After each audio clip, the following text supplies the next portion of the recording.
Bago tayo magpatuloy, huwag kalimutang mag-subscribe sa aking channel.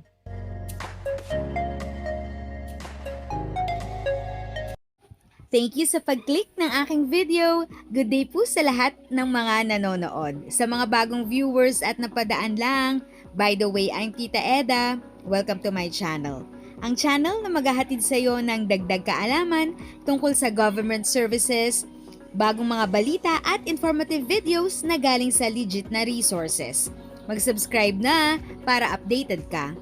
Pamamahagi ng social pension sa mga senior citizen sa Samar isinagawa kamakailan ng isang bayan sa Samar ang pamamahagi ng kabuuang 4.56 milyon na pondo para sa social pension ng mga 1,519 senior citizen ayon sa ulat ng Philippine Information Agency PIA na inilathala noong Oktubre 29, 2025. Ang nasabing programa ay bahagi ng tuloy-tuloy na inisyatiba ng pamahalaan upang matulungan ang mga nakatatanda, lalo na yaong kabilang sa mahihirap at walang sapat na pinagkukunan ng kabuhayan. Sa ilalim ng programang ito, bawat kwalipikadong senior citizen ay tumatanggap ng 1,000 kada buwan bilang tulong pinansyal upang makatulong sa kanilang mga pangunahing pangangailangan tulad ng pagkain, gamot at iba pang gastusin sa araw-araw. Ang social pension ay ipinagkakaloob ng Department of Social Welfare and Development, DSWD, sa pakikipagtulungan ng mga lokal na pamahalaan upang matiyak na ang ayuda ay direktang makarating sa mga benepisyaryo. Ayon sa mga opisyal ng DSWD at lokal na pamahalaan, malaking tulong ang pensyon sa mga matatanda na walang tinatanggap na pensyon mula sa ibang ahensya ng gobyerno gaya ng GSIS o SSS. Ang pamimigay ay isinagawa sa pamamagitan ng payout centers at ilan ay personal na tinanggap ng mga senior citizen sa kanilang barangay upang masiguro ang maayos at ligtas na distribusyon. Ipinahayag din ng mga lokal na opisyal ang kanilang pasasalamat sa pambansang pamahalaan dahil sa patuloy na pagbibigay ng suporta sa mga nakatatanda. Marami sa mga benepisyaryo ang nagpaabot ng kanilang tuwa at pasasalamat.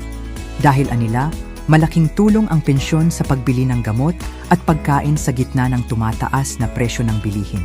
Hinihikayat naman ng DSWD ang mga pamilya at barangay officials na tumulong sa pag-update ng listahan ng mga kwalipikadong benepisyaryo upang matiyak na lahat ng karapat-dapat ay makakatanggap ng tulong. Patuloy rin nilang pinaalalahanan ng publiko na maging mapagmatyag laban sa mga posibleng pananamantala o maling paggamit ng pondo ng social pension. Sa kabuuan, ang pamamahagi ng 44.56 milyon sa Samar ay patunay ng patuloy na pangangalaga ng pamahalaan sa kapakanan ng mga nakatatanda. Isa itong konkretong hakbang tungo sa pagbibigay ng dignidad, seguridad, at ginhawa sa mga senior citizen na matagal nang naging haligi ng kanilang mga pamilya at komunidad.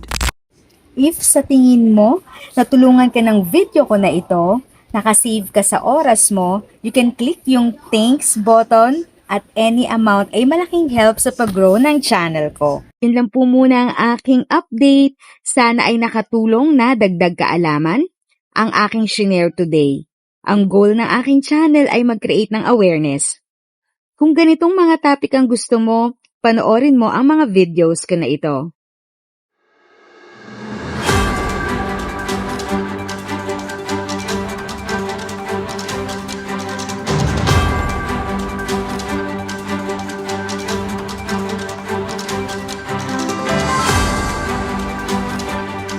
Thanks for watching! Kung may kapamilya, kaibigan o kakilala sa tingin mo ay magiging interesado sa video, please share or tag sila sa comment section.